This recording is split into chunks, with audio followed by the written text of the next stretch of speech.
पण राज्यात सांगायचं झालं तर 18, 19, 20 आणखी 3 दिवस पावसाचे म्हणून हे अंदाज लक्षात. आजचा मात्र जरा जोराचा पाऊस पडणार आहे, रात्री आणखीन याची स्पीड वाढणार आहे म्हणून हे लक्षात येतं. दुपारनंतर एकदा पाऊस आणखीन परत काय होईल, थोडं एकदा ऊन पडेल आणि पुन्हा रात्रीच्या परत पावसाचं आगमन होईल म्हणून हे अंदाज लक्षात येतं.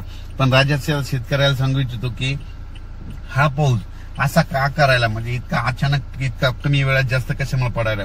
मी पहिल्यापासूनच म्हणलो होतो की पृथ्वीचं वाढतं तापमान ग्लोबल वॉर्मिंगमुळे काय झालं, त्या तापमानामध्ये वाढ व्हायली. तापमान वाढलं की गरमी वाढली की हवेचे कमी दाब तयार होतात, लगेच बाष्प खेचले जाते म्हणून महाराष्ट्रामध्ये पाऊस वाढायला. आणि हे कमी करायचं असं की अति मुसळधार पाऊस कमी करायचा असेल तर झाडं लावावं लागतील. झाडं लावा, पृथ्वीचं तापमान करा. पण शेतकऱ्याला सांगू इच्छितो की शेतकऱ्यासाठी आनंदाची बातमी 21 ऑगस्ट पासून 21 ऑगस्ट 22, 23, 24, 25 तारखेपर्यंत चांगला पाऊस कमी होणार आहे, पावसाचा जोर ओसरणार आहे, सूर्यदर्शन देखील होणार आहे, पोळ्याला देखील सूर्यदर्शन होणार आहे. फक्त काय असं आहे तुम्हाला सांगू इच्छितो, जर 21 तारखेला पाऊस उघडला तर कधी मध्ये काय होतं, ह्या त्या 5-6 दिवसामध्ये स्थानिक वातावरण तयार होऊन काय असतं, पाऊस पडतो म्हणून हे लक्षात घ्यायचं. राज्यामध्ये आणखीन जवळपास मी म्हटलं होतं ना की विदर्भामध्ये जास्त पाऊस पडणार आहे, तर त्याच्यानंतर खडकपूर्णाचं पाणी सोडावं लागेल. तर खडकपूर्णाचं पाणी सोडलं, खडकपूर्णाचं पाणी येलदरीला येणार होतं, तर येलदरी धरणाचे दरवाजे उघडावे लागतील, तर येलदरीचं काल पाणी सुटलं. त्याच्यानंतर येलदरीचं पाणी सिद्धेश्वरमध्ये जाते म्हणून सिद्धेश्वर धरणाचं देखील पाणी सोडलं. जायकवाडीचं देखील आता काय होणार आहे, समजा उद्याचा पाऊस म्हणजे आज 18चा पाऊस तुम्हाला सांगतो, 18 ऑगस्ट 19, 20 नाशिक जिल्हा, धुळे जिल्हा, नंदुरबार जिल्हा, इगतपुरी, मुंबई म्हणजे ह्या 3 दिवसाचा, जळगाव, पुन्हा चाळीसगाव, यावल, रावेर म्हणजे सांगायचं झालं तर भुसावळ हे सगळीकडे म्हणजे जळगाव जिल्ह्यामध्ये संपूर्ण तालुक्यामध्ये. मी म्हटलं होतं ना थोडे शेतकऱ्यांना फक्त थांबा, तुमची पाण्याची टेबल ह्या 22 तारखेपर्यंत तुमच्या इकडून भरून जातील. तुमच्या जळगाव जिल्हा झाला, नंदुरबार झाला, धुळे जिल्हा झाला, 450 ते 500 मिलीमीटर ह्या 8 दिवसामध्ये पाऊस पडला असं मी सांगितलं होतं. तर मागच्या याच्यात झाला होता 178 मिलीमीटर पाऊस पडला होता, तर आता जवळपास 200-250 झाला असं.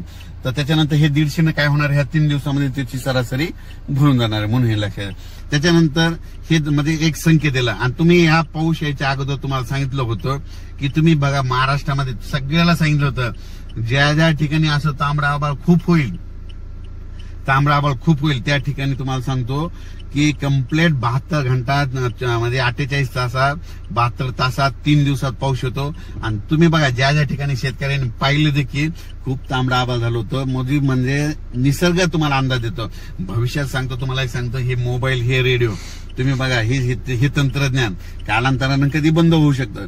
हे बंद पडल्याच्या नंतर शेतकऱ्याला अंदाज कोण देईल. तर तुम्हाला सांगतो हे सगळं जरी बंद पडलं ना, हे निसर्गाचं एक झाड पाऊस सांगतो, एक प्राणी सांगतो म्हणून हे लक्षात येतं. म्हणून यापुढे जरा निसर्गाची काळजी घ्या, निसर्गावर प्रेम करा, झाडं लावा. झाडं लावल्याच्या नंतर पाऊस रिमझिम पडतो हे म्हणून माहित असं सांगितलं.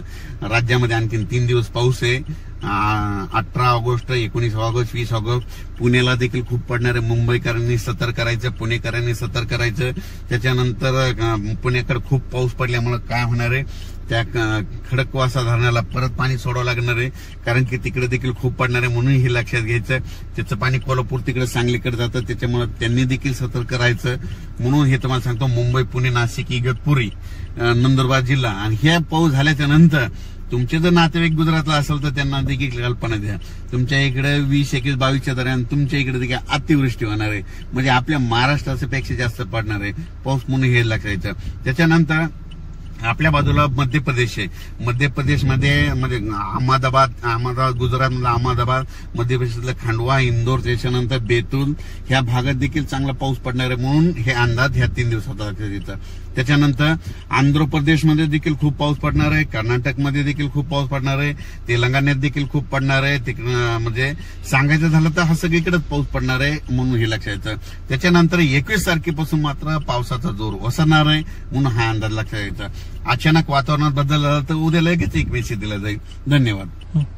तसेच ज्या ठिकाणी अतिमुसळधार पाऊस पडला, रानं खडून गेलेत, याची काय करायला पाहिजे, तुम्ही काय करायचं, आपले जे तलाठी येतं, ग्रामसेवक येतं आणि तुमच्या भागातले तहसीलदार साहेब, त्यांना भेटून काय करायचं, पाहणी करायची.